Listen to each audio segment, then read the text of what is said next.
Hi everyone, welcome back to The Curious Healer. Today we've got Jacinda Crothers here.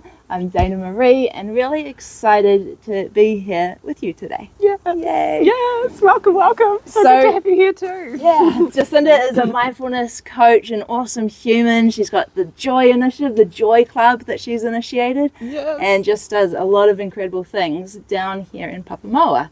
So yeah, thanks for coming. And I would just love to hear a little bit more about what makes you you. Ah, what a question. Start with a deep question and just straight in there.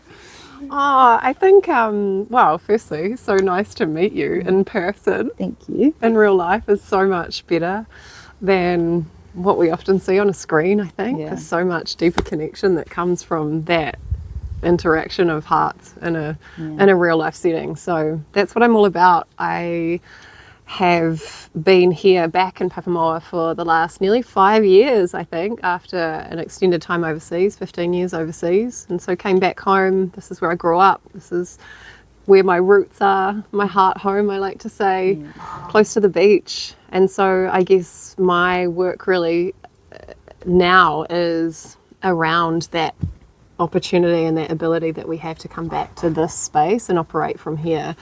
And so the way that I like to do that and the way that I like to share it with others is often at the beach, which is just 2 minutes that way. Very good. Yeah. So, and that has evolved into a weekly practice. Joy Club Beach Edition happens every Wednesday, rain or shine through the seasons over the last, nearly 5 years now, I guess, which is a milestone in itself. And then that evolved into daily swimming. And then that also kind of spans out into my extended work as a coach and as a mindfulness guide through life of people here in person, but also overseas. So, yeah. It's amazing. So I came across Jacinda when we were. I was looking online and I just saw this Joy Club come up, and I was like, wherever I'm traveling to, I know I'm going to be there, and so that's tomorrow morning. I'm looking forward to joining you on the beach for a nice meditation space, a mindfulness space, and then heading into the water. So 6 a.m. to 7 a.m. every time. But I understand that you've done, today marks your 420 days of ocean swims? Yes. Wow, that's impressive. It's that came from a commitment that I made to myself over a year ago. The commitment was 365. Because every Wednesday I will get asked, at least by maybe 3 people, do you swim every day? And the answer to that, up until this point, had been no. And so I felt like that was an opportunity just to actually meet myself in the discomfort of having to get into wild water, not necessarily sea every day, but at lake or river, but wild water. And every single day consecutively. And we crossed over 365 on the 31st of December 2025, and then I was like, oh, maybe I can't stop now. You can't stop doing something that makes you feel so incredible. And so the new marker in the sand is 500. So wow, today is 420. That's impressive. I mean, a lot of us have that initiative to start. And the idea, you start off a year and we go, I'm going to do this every day this year. And then it just sort of dampens and then it goes. But you've really created the momentum over a habit around this, haven't you? Yeah, and I think that's exactly what it is. It is a habit. And I was actually writing about this morning because it's something that not only myself expects, but people around me expect that now too. So my family offers me space to be able to do that. My son is not as supportive as I would like him to be around this. He's like, oh God, the beach again. Here we go again, Mum. Yes, we're doing this. But it's so much more than just that, getting in the water. It's an opportunity just to meet ourselves every single day and meet ourselves in nature, which I think is one of the most powerful things that we can do for our mental health, for starters, and then all of the energy that comes from noticing, being in full presence with the changing seasons, the moving tides, the light, all of it. It's been a really beautiful transition as, across time, and something that I'll look back on for the rest of my days with such gratitude and such awe. Yeah. Wow. Yeah. Yeah. Yeah.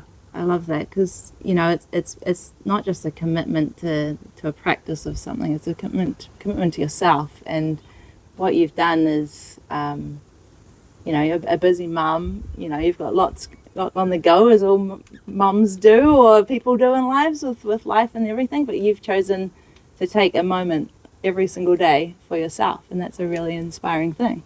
Yeah, I think it's part of the work that I teach in my coaching work, and I think to be able to model that, as a parent firstly, but as a human that wants to move through the world with an open heart and in a way that supports me being the best kind of support for myself, but for others. And that's been one of the shifts, I guess, that I've noticed in this continuation to nurture myself, to see myself through the times that I really don't want to do it, really cold, really sick, really, just in that moment. Yeah. And to know that we can do it. Yeah. You can do hard things.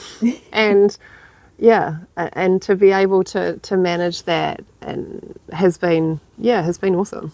Yeah. So words elude me often about how to explain just the depth of meaning from that small, simple act. Yeah. And the fact that it is available to everybody, that everybody has the opportunity to do this in some way, shape or form. It may not necessarily look like the commitment that I'm making, but we have this opportunity. And I believe it's our duty to gift that to ourselves. Yeah. Wow. Yeah, that's awesome, and really, really nice for our listeners to hear that, because it goes beyond everything, not everything that we're taught, but there's often not that priority given to the wild spaces, to the connection with nature, and to our natural orientations of being human and exploring these spaces. Yeah. And it's really nice to hear that as a duty to ourselves, to support in that way and connect in that way. Yeah, and the beautiful thing about it is it's free, We don't have to. It's so accessible, especially in this part of the world, very grateful to be here. But again, that's a choice, It's a choice that we live by the ocean. It's a choice that we are here in New Zealand. And I've lived overseas for a lot of my life and always been close to the water and always felt this deep affinity to the water, just because of its healing nature, but also because of its connection and its depth to something greater than ourselves, something that we can't even begin to explain. And when I'm immersed out there, just between heaven and earth, floating in the abyss, there's just something so limitless and so incredible that happens in the body from that experience. And the people that come and share Wednesdays with us always go away with something, like some incredible word, feeling, something that they can't necessarily articulate, but a sense of energy that's created from simply going out and choosing themselves. It's wild. 100%. I can speak from my own background, and I know there's that feeling of sometimes not wanting to or going to, but the moment that you do it, and the moment you're there and you're immersed in that sense of connection, you just always feel so much better from it. It's just an amazing thing. You don't even need to have an explanation for that. It just makes you feel better. And now you're someone that doesn't even particularly love cold water, right? So we're not talking about someone that's a huge ocean enthusiast, yes, but that wants to immerse themselves in coldness every day, right? Yeah, 100%. I don't love the cold. In fact, one of my biggest gripes about coming back from New Zealand, from the UK to New Zealand, is where's our central heating, man? Where are the radiators at? Because our homes here are so cold compared to England. But yeah, you're right. Cold water, ice baths and things. Yes, I do them and have done them. And it's a challenge. It's really hard. And I guess the sea doesn't get that cold, but it's definitely pretty chilly in the wintertime. And I've made little boundaries around what a swim is, because I get asked. So a swim is 3 dunks underwater.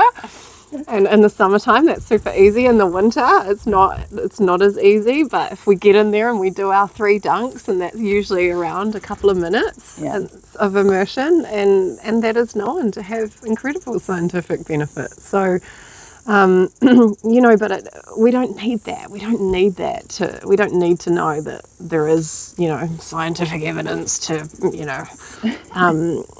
to validate the decisions that we're making. This is about the felt sense, and it's about how it allows us to move through the world in an open-hearted, energized, incredible way. And there is not one time that I go to the beach and I walk away thinking, oh man, I wish I hadn't come. I wish I didn't do that. That was such a waste of time. Never.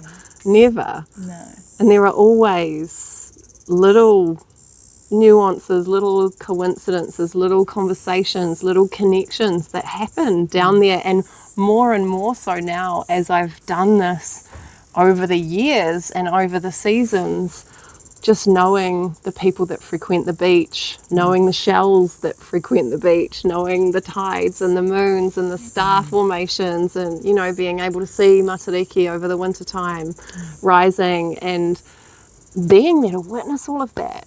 We miss that in our normal day-to-day. And I think I shared about this a while ago. I think I did a basic little calculation. There's 35,000 people in Papamoa or-ish. And I think one morning there was 4 of us on the beach. Wow. Which is wild, you know?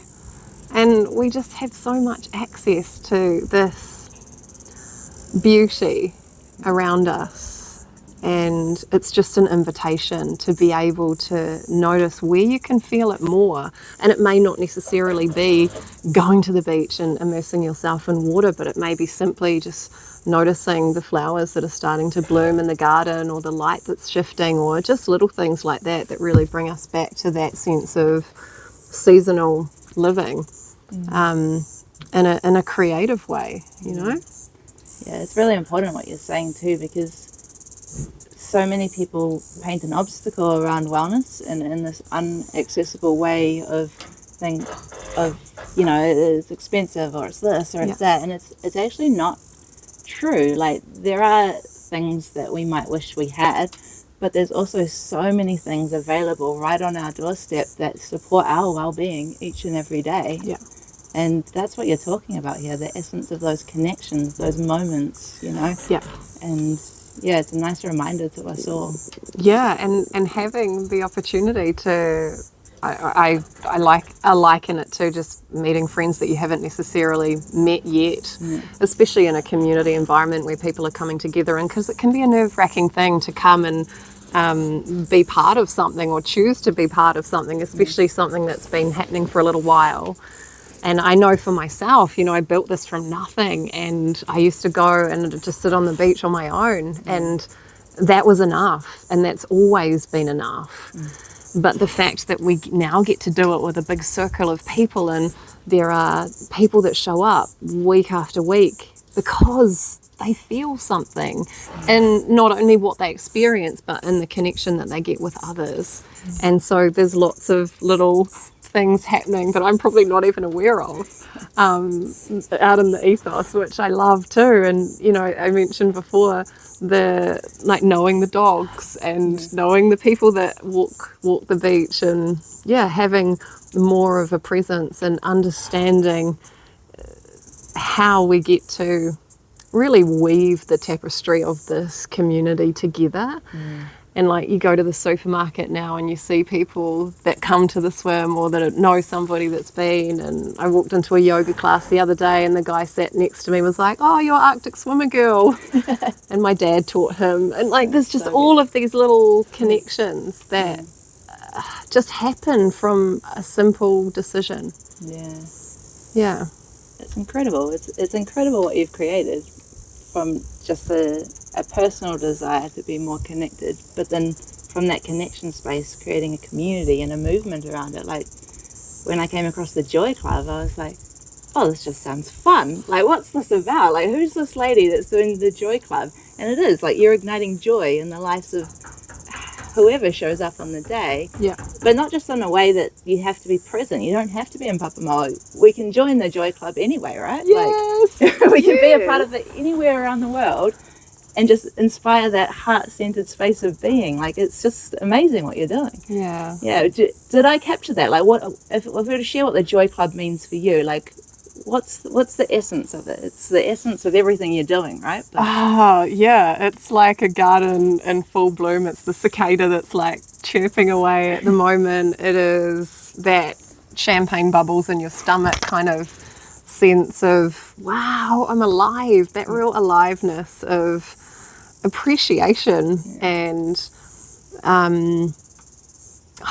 it's hard to explain. It's you just have to join it and find out. It's a feeling. Yeah, but you take all your learnings over the years and everything that's built you into this moment of just pure connection, and that's what you're doing, right? You're inspiring people each and every day, and you do that through either the club or people showing up, and some of the things that you do in that space. Yeah, it all stems from that one decision. And, it wasn't a thing that I was always so committed on doing. I think that's important to table as well, this way of being that has me moving from a heart-centered space and opening up opportunities for people to come together is not always something that has been front and center in my mind and my operating.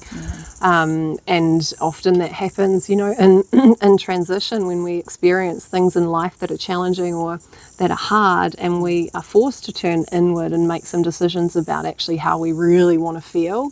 And that's certainly been the case for me. As we transitioned from overseas back to New Zealand, as I've transitioned through jobs, through things like infertility and, challenges in life, which we all come up against. And knowing that regardless of what we are experiencing, that we can also feel deep joy and be able to hold both at the same time. And so that's really the basis of the work that I teach and that I embody and that I love to share around, is that we can hold it all. We can be both. We can.